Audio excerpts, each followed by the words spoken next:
So welcome back to AS group. मेरा नाम है आमिर और हाजिर हूँ जावास्क्रिप्ट की ये नई क्लास लेकर। आप देख रहे हैं एएस ग्रुप का ऑफिशियल यूट्यूब चैनल। तो चलिए स्टार्ट करते हैं सीधे अपने टॉपिक पे। तो आज की इस क्लास में हम देखने वाले हैं जावास्क्रिप्ट में डेटा टाइप्स क्या हैं और इसका इस्तेमाल किया कैसे जाता है। जावास्क्रिप्ट में हम अलग अलग पर्पस के लिए अलग अलग डेटा टाइप्स का इस्तेमाल करते हैं जो कि निम्नलिखित हैं। पहले मैं थोड़ा सा आपको समझा देता हूँ, फिर मैं लाइव आपको डेमोन्स्ट्रेशन करके दिखाता हूँ अपने विजुअल स्टूडियो कोड्स में हमेशा की तरह। बेसिकली हमें कोई भी वैल्यू स्टोर करनी होती है तो वैल्यू स्टोर करने के लिए हम यूज़ करते हैं वेरिएबल्स का। और इससे पहले ऑलरेडी मैं बता चुका हूँ जावास्क्रिप्ट में वेरिएबल्स 3 प्रकार के होते हैं। पहला है आपका वर वेरिएबल, दूसरा है आपका लेट वेरिएबल और तीसरा है आपका कॉन्स्ट वेरिएबल। अब लेट, वर या कॉन्स्ट, इन तीनों ही वेरिएबल्स में आप वैल्यूज़ को स्टोर कराते हैं। तो मेन चीज़ ये है कि जो भी वैल्यू आप उसमें स्टोर कराएंगे वो कितने प्रकार की वैल्यूज़ हैं जो आप स्टोर करा सकते हैं। इन्हीं को हम बोलते हैं डेटा टाइप। ठीक है, चलिए देखते हैं इसमें डेटा टाइप क्या है। एग्जांपल पहला, जैसे हमने कहा अगर हम उसमें वेरिएबल में कौन कौन सी टाइप्स की वैल्यूज़ को स्टोर करा सकते हैं, उनमें सबसे पहला आता है आपका स्ट्रिंग डेटा टाइप। अब ये स्ट्रिंग डेटा टाइप का मतलब क्या है? स्ट्रिंग डेटा टाइप का मतलब होता है कोई एक मैसेज। अगर आप चाहें तो कोई भी एक मैसेज आप किसी भी वेरिएबल में स्टोर करा सकते हैं। इससे फ़ायदा ये होगा जब भी आप उस वेरिएबल को कॉल करेंगे तो वो मैसेज ऑटोमेटिक आपका प्रिंट हो जाएगा। जैसे एग्जांपल के यहाँ पे लिखा गया है, देखिए यहाँ पे एक वेरिएबल है हाय दिस इज संजना। मान लीजिए लिखा गया है मैसेज है जिसे हमने इन्वर्टेड कॉमा के अंदर लिखा है। अब स्ट्रिंग डेटा टाइप की एक पहचान ये है, स्ट्रिंग डेटा टाइप में जो भी वैल्यूज डिक्लेयर की जाती हैं उनमें हम इन्वर्टेड कॉमा सिंबल का यूज़ करते हैं। यानी यही अगर हम इन्वर्टेड कॉमा यहाँ से हटा दें तो ये स्ट्रिंग डेटा टाइप नहीं होगा। लेकिन चूंकि यहाँ पे हमने इन्वर्टेड कॉमा लगा के रखा हुआ है, इसका मतलब अब ये है ये एक स्ट्रिंग डेटा टाइप है। देखिए यहाँ पे क्या लिखा हुआ है, स्ट्रिंग डेटा टाइप में हम वेरिएबल्स डिक्लेयर करते समय हम इन्वर्टेड कॉमा का इस्तेमाल करते हैं, जबकि हम नंबर डेटा टाइप में ऐसा नहीं करते। चलिए पहले मैं आपको इतना ही लाइव डेमोन्स्ट्रेशन करके दिखाता हूँ और मैं आपको ये भी दिखाता हूँ इसका डेटा टाइप क्या है। अगर हमें पहचानना हो तो कैसे पहचानेंगे। तो हमेशा की तरीके यहाँ से मैंने अपना ओपन कर लिया है विजुअल स्टूडियो कोड्स और यहाँ से मैं इसको बंद कर देता हूँ और हम हमेशा के तरीके यहाँ पे अपना देखेंगे आउटपुट।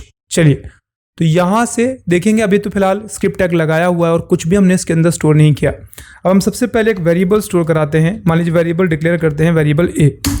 अब यहाँ पे हमेशा के तरीके जैसे मैंने कहा मुझे कोई भी वैल्यू इसके अंदर स्टोर करनी है तो स्टोर करूँगा। तो मैं यहाँ से क्या कर रहा हूँ, उसकी वैल्यू डिक्लेयर कर रहा हूँ, वैल्यू इनिशियलाइज कर रहा हूँ स्पेशली। तो अब यहाँ से मैंने ए इज इक्वल टू लिखा और अगर मैं इन्वर्टेड कॉमा के अंदर कोई भी मैसेज लिखता हूँ, जैसे मैं लिखा वेलकम टू जावास्क्रिप्ट, मैंने ये लिखा। इसके बाद यहाँ से आके मैं इसको क्लोज करता हूँ और यहाँ से अभी मैं सेव करूँगा तो आपको यहाँ पे कोई भी आउटपुट नहीं दिखेगा। वजह ये है कि हमने सिर्फ वैल्यू को स्टोर कराया है, ना तो हमने प्रिंट पे कुछ दिया है, इस वजह से हमें प्रिंट पे नहीं दिख रहा है। हाँ, अगर आप प्रिंट पे कुछ देना चाहें तो आप डायरेक्टली यहाँ से डॉक्यूमेंट डॉट राइट के अंदर जाकर आप अगर इसी वेरिएबल को कॉल करेंगे जो कि ए है आपका, तो ऑटोमेटिकली आपकी वैल्यू प्रिंट हो जाएगी। अब यहाँ पे ध्यान दीजिएगा, अगर आप ए पे भी इन्वर्टेड कॉमा लगा देंगे तो ये एक मैसेज बन जाएगा, तो फिर क्या होगा, आपका ए ही प्रिंट होगा। लेकिन अगर आप यहाँ पे इन्वर्टेड कॉमा नहीं लगाएंगे तो ये वेरिएबल को कॉल करेगा। मैं आपको दिखाता हूँ, अगर मैं कंट्रोल एस करता हूँ तो आपने देखा वेलकम टू जावास्क्रिप्ट लिख के आया। लेकिन अगर यही मैं ए पे इन्वर्टेड कॉमा लगा दूँ तो क्या हो जाएगा, फिर प्रॉब्लम आएगी। क्या हुआ, अब अगर मैं सेव कराऊंगा तो आप देखेंगे यहाँ पे प्रिंट में ए आ रहा है। वजह क्या है, जैसे ही आप इन्वर्टेड कॉमा लगाते हैं किसी भी वैल्यू में तो वह एक स्ट्रिंग बन जाता है, वह एक मैसेज बन जाता है। और जब वह मैसेज बन जाता है तो फिर यहाँ पे मैसेज भी प्रिंट होगा। अगर आप यहाँ से ही हटा देंगे और सिर्फ ए कराएंगे देन आप सेव कराएंगे तो आपने देखा कि आपका यहाँ से मैसेज जो डिक्लेयर किया गया था स्ट्रिंग उसी को कॉल कर रहा है और वो यहाँ पे आ गया। चलिए अगर हमें चेक करना होता है कि ए जो है ये एक्चुअल में इसका डेटा टाइप क्या है, जो वेरिएबल में स्टोर की गई है वैल्यूज का डेटा टाइप क्या है, तो हम क्या करेंगे उसके लिए। तो यहाँ से मैं इसको हटा देता हूँ और यहाँ पे मैं टाइप करता हूँ टाइप। ठीक है, आप यहाँ से टाइप ऑफ टाइप कर दें और आप यहाँ पे ए लिख दें, बस सिंपली टाइप ऑफ ए लिख देंगे। आप यहाँ से सेव कर देंगे। सेव करने से देखिए यहाँ पे क्या लिख के आ रहा है, लिख के आ रहा है स्ट्रिंग। यानी जो भी आपने वैल्यू यहाँ पे स्टोर कराई है ए वेरिएबल में वो वैल्यू आपकी स्ट्रिंग है। ठीक है, अब अगर आप यहाँ से ये आप इन्वर्टेड कॉमा हटा देते हैं, मैंने कहा था इन्वर्टेड कॉमा की पहचान है, अब इस किसी भी स्ट्रिंग की पहचान होती है कि जैसे आप स्ट्रिंग डिक्लेयर करते हैं उसमें आपको इन्वर्टेड कॉमा लगाना होता है। अभी मैं स्टोर कराऊंगा तो देखिए यहाँ से एरर आएगा। अभी मैं राइट क्लिक करके अगर मैं इंस्पेक्ट करके आपको पेज दिखा दूँ तो अब यहाँ पे देखेंगे, मैं आपको कंसोल पे ले जाके दिखाता हूँ तो यहाँ पे देखिए दिक्कत है। ठीक है, अनकॉट सिंटेक्स एरर। क्यों? क्योंकि आपने यहाँ पे जो भी ये वेरिएबल की वैल्यू जो असाइन की है वो एक्चुअल में अब स्ट्रिंग नहीं है। क्यों? क्योंकि स्ट्रिंग तब होगी जब आप उसके लिए इन्वर्टेड कॉमा का यूज़ करेंगे। अब मैं इन्वर्टेड कॉमा फिर से यूज़ कर देता हूँ और मैं सेव कराता हूँ। जैसे मैंने सेव कराया, देखिए यहाँ पे स्ट्रिंग आ गया आपका। तो ये तो रहा आपका सबसे पहला डेटा टाइप जिसको हम बोलते हैं string data type. String data type में क्या होता है, आप कोई भी एक मैसेज किसी वेरिएबल के अंदर स्टोर करा सकते हैं और जब चाहें आप उसे बाद में कॉल कर सकते हैं और उसे इस्तेमाल कर सकते हैं। चलिए अब हम अगले डेटा टाइप की बात करें तो अगला डेटा टाइप है नंबर डेटा टाइप। अब ये मैथमेटिकल ऑपरेशंस के लिए बहुत यूज़ किया जाता है।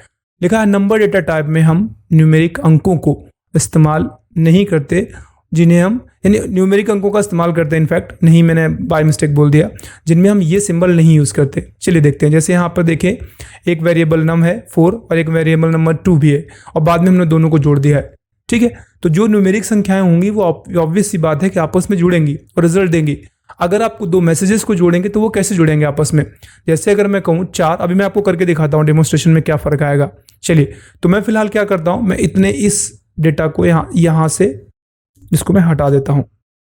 अब मैं एक काम करता हूं, कॉमा करके यहां से मैं बी को और ले लेता हूं। ठीक है, एंटर प्रेस करता हूं। अब यहां से मैं आपको दिखाता हूं, मान लीजिए यहां से मैंने a इज इक्वल टू 4 और यहां से मैंने b इज इक्वल टू 5 लिख दिया। ठीक है, अब मैं डॉक्यूमेंट डॉट राइट में जा रहा हूं, डॉक्यूमेंट डॉट राइट। ठीक है, अभी मैं क्या प्रिंट कराने वाला हूं, मैं a प्लस b प्रिंट कराने वाला हूं। ठीक है, तो क्या प्रिंट होगा? ऑब्वियस सी बात है, आपको पता है 4 5 4 9 होता है, वो प्रिंट होगा आपका। मैंने यहाँ से सेव किया। अब सेव करने के बाद हम यहाँ पे आउटपुट देखेंगे तो आपको 9 दिखाई दे रहा है। वजह क्या है? यहाँ पे दोनों ही न्यूमेरिक अंक है। अगर मैं इन दोनों न्यूमेरिक अंक से पहले यहाँ पे मैं जैसे मैं इन्वर्टेड कॉमा लगा दूँ, अब देखिए क्या इशू आएगा, मैं आपको दिखाता हूँ।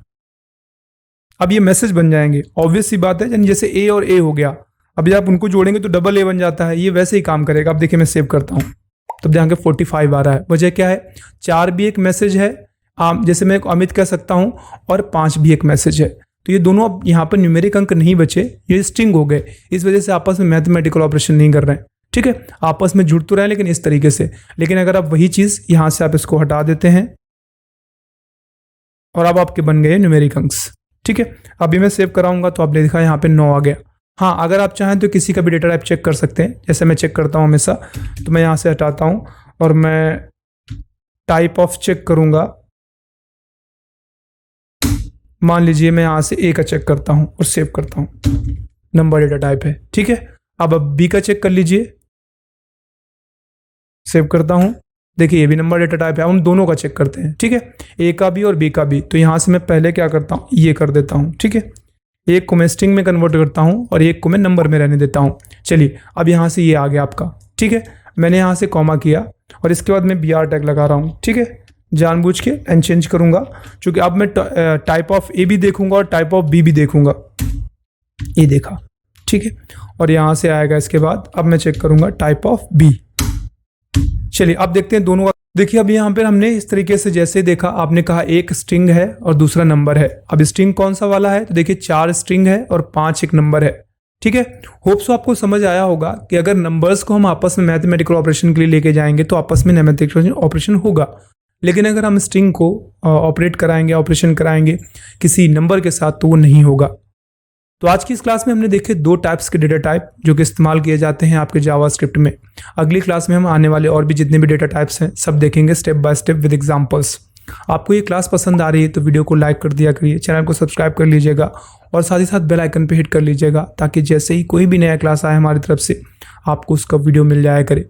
तो आज की क्लास फिलहाल यहीं पे समाप्त होगी। जल्द मिलते हैं, तब तक अपना ख्याल रखिए।